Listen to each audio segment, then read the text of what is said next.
ఎంత మాట్లాడినా sir sound cinema అనిపించింది. Sound music and music song based cinema. ఈయన అంటే అదే చెప్తున్నాను కదా! కథ రాసేసిన తర్వాత నేను వేరే ప్రాజెక్ట్‌లో బిజీ అయిపోయాను. జగ్గ వేరే ప్రాజెక్ట్‌లో బిజీ అయిపోయాడు. అది కోర్ట్‌లో తను బిజీలో ఉన్నాడు. విజయ్‌ని వదిలేసాం మేము. వాస్తవంగా చెప్పాలంటే విజయ్‌ని వదిలేసాం. మాకు టైం లేదు. విజయ్ స్ ఆ సాంగ్స్ రాపిచ్చిన తర్వాత మేము వినడానికి కూడా టైం లేదు యాస్ ఎ రైటర్స్‌గా. ఆయన రాపిచ్చేసారు.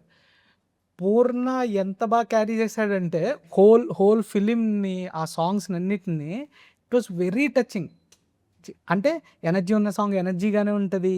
కథను క్యారీ చేస్తుంటది. కొన్ని పాటలు ఎట్లా ఉంటాయంటే ఆఫ్ బీట్‌లో సాంగ్ బావుంటది. సినిమాకి ఫిట్ ఇన్ అవ్వదు. అవును. సాంగ్ బావుంటది. అవును. ఇనడానికి బావుంటది. బావుంటది. ఇక్కడ అలా కాదు. సాహిత్యం ఆ కథని డ్రైవ్ చేస్తానే ఉంటది. ఆ విజయ్ గారును, పూరి గారు ఎంత కష్టపడ్డారో నాకు తెలీదు గానీ ఆ ట్రావెల్ పెద్ద కష్టపడ్డా అదేసి అని అవలీలుగా రాస్తారు. because when it comes to lyrics, I'm very keen about Yeah, responsibly. So some Aladdin I can like replace the scale of the words and that I can suggest words. This was like the random gibberish which are ట్యూన్కి మామూలుగా ఇప్పుడు major టైమ్స్లో ఇప్పుడు తత్కారము అంటాం కదా sir, తరణాల్లో పాడతాం. కొన్నిసార్లు వీళ్ళు sounding కోసం ఏంటంటే జిబ్రిష్ వర్డ్ చేస్తారు. దానికి మీనింగ్ ఏమి ఉండదు, సౌండింగ్ కావాలి.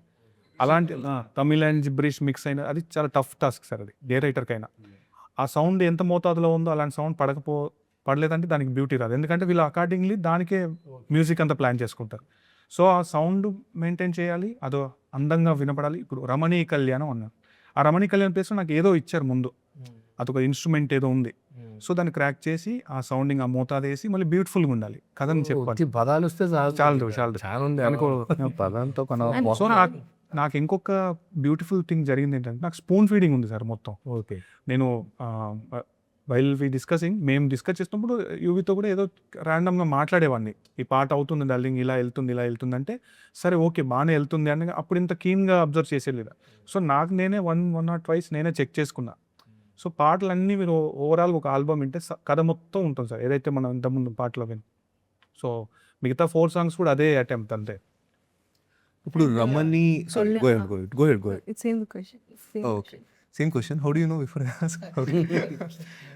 రమణి కళ్యాణం. సో వాట్ ఎవర్ ఇది ఉంది కదా, సో మీరిద్దరూ కలిసి ఆ ట్యూన్ ఎలా వచ్చిందో అది ఉంటుందా అంటే? బికాస్ నాకు తెలియదు కాబట్టి అడుగు. అదే ఆ ప్లేస్ లో రమణీకి వెళ్ళాం ప్లేస్ అని ఏదో వేసారంట ఆయన వేసి. అయితే అదే దానికి డిస్కషన్ జరిగింది ఏంటంటే, సో సెలబ్రేషన్ ఒక ఉత్సవం జరపాలి. పాటలో ఒక ఉత్సవం అంటే అన్ని పెళ్లిల్లో జరిగే తతంగమే, కానీ ఇక్కడ 2 individuals అనేది వాళ్ళ డిజబిలిటీ అనేది ఒకటి ఉంది, బట్ అది కనపడదు.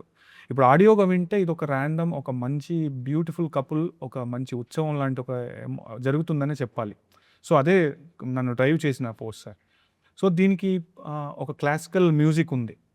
అంటే ఏ రైటర్కైనా ఆ ట్యూన్ ఇన్స్పైర్ చేసిందంటే సార్ డెఫినెట్లీ అప్పుడు పలుకుద్ది సార్. అంతే ఆ ట్యూన్ అది విన్న రెండో నిమిషం మూడో నిమిషం సార్, 2-3 సార్లు విన్నాను పాట. వినగానే